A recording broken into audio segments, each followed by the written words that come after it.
So growing up, I heard a lot about my mom's mom, my grandma, because she died when my mom was 16.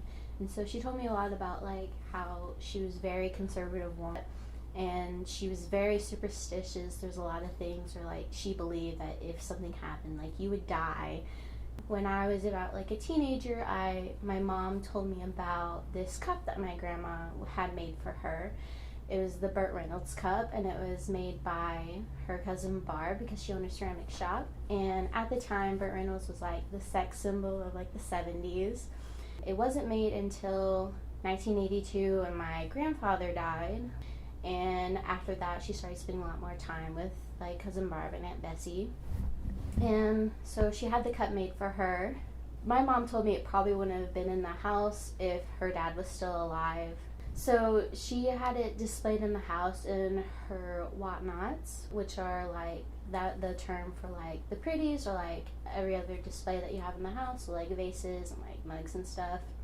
But it was like turned so like the handle wasn't in view. It was just like a natural element of the house. It was always on display, and like my mom and the rest of her siblings all knew about it, and they just like thought it was funny.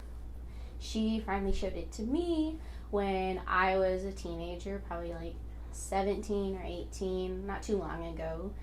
And I just thought it was really funny, the fact that my mom still had it, because it was like one of the few things that my mom had from like after her mom died, because the rest of the siblings took almost everything else, but she had that mug and a few pictures and some other like whatnots that her mom had at the time.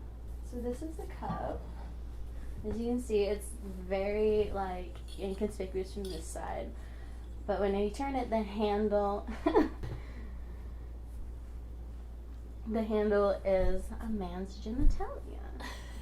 So yeah, Burt Reynolds, he was the sex symbol, and all the old ladies like thought of him in that way. So from my mom's generation, she like mentioned like Matt Damon, you know, those, and like for our generation, Chris Hemsworth, you know, all the Chris's.